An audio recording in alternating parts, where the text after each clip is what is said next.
Dr. Jide Johnson, welcome to New Central Now. Thank you for joining me. It's a pleasure to be with you. Thank you for having me. So I'd like to get your initial reactions to this particular situation that led to the Nigerian government suspending the accreditation of degree certificates from Benin Republic and Togo. This comes as a result of an investigative undercover report done by a Nigerian journalist. So when you heard the story and then you saw the reaction and the immediate actions of the Nigerian government, what were your thoughts? Well, the initial knee-jerk approach by Nigerian government, by our own approach to solving problem, and the issue of certificate, fake certificate, this particular issue will not be the first, will not be the last. If you recall, that the Speaker of the House of Rep in 1999 lost his seat as a result of fake certificate he brought from Toronto.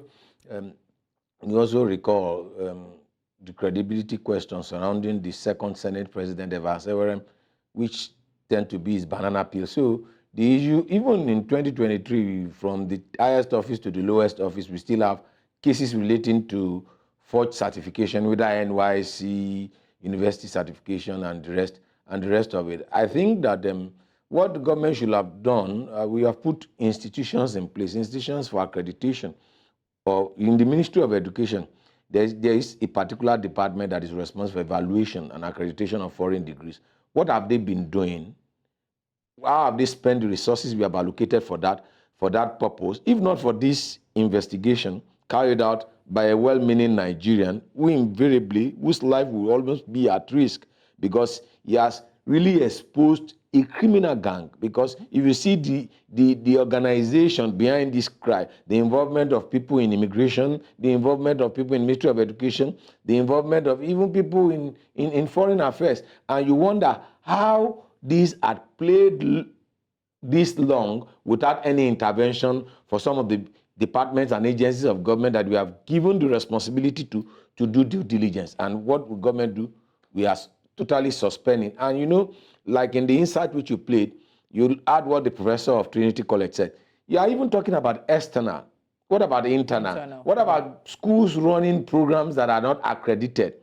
That are not accredited, and at the end of the day, the certification given to students of such programs are worthless. And then if you are even talking about Africa, because I don't want us to limit this issue of fake institutions to Africa. The example I gave was from abroad, from abroad. So I think what the federal government should do, those personnel that have been given responsibility to do their job, they should, beyond suspending those institutions, those individuals that are involved, that are given specific assignment to do that, did not do it, they should face the music. In America and Canada, if you want to go to Canada, they will ask us as an institution to send the transcript of the student to West, and they will evaluate it even before the student is properly placed. So I think those we have given responsibility to should be held accountable. And I think that's the interesting part of this, because we're hearing about the suspension, and unless it's part of the investigation that the ministry is really not making quite public,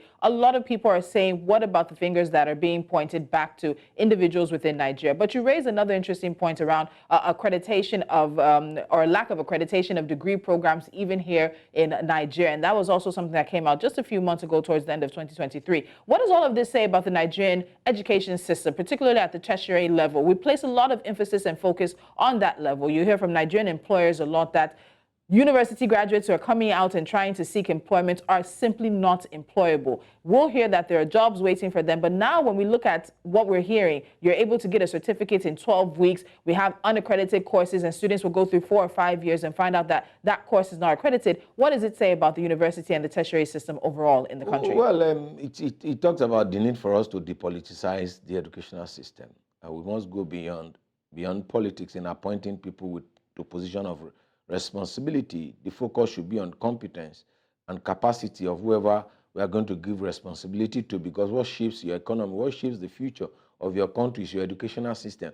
For example, are we going to need 50,000 doctors in the next 10 years? Are we going to need 50,000 engineers? Are we going to need 50,000 IT experts? You know, based on the needs of your country, you structure your educational system around that need, and then you begin to program your educational system along that needs. And I think that it's high time we do that. We put the right people in the right place and not using federal character and what have you in appointing people into position of authority and position of responsibility.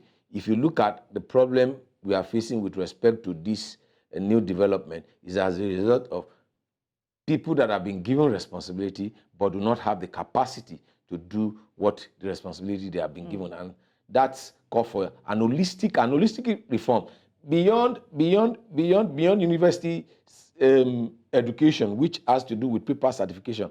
What about other skills? What about technical schools? I read in the papers earlier today or yesterday that Poland, Denmark, they are looking for artisans, welders, bricklayers, and the rest of it. So why can't we structure? It's not everybody that will go to the four corners of the university. Emphasis has always been on university education, and I think that as a government and as a people, we need to really structure our educational system to provide the needed manpower, the needed manpower for our economy that will grow our economy. Now, if the refineries are fully functional, who are those welders? All the artisans that work in these places, where are we going to get them from? Because we are diverse in technical education, and a lot of emphasis is on degree programs, and that calls to question our educational policy, which calls for reform in that particular sector. Dr. Johnson, I want to ask you a two-part question very quickly, because we know that universities are degree awarding institutions, because I don't know even at this point if we can call them universities,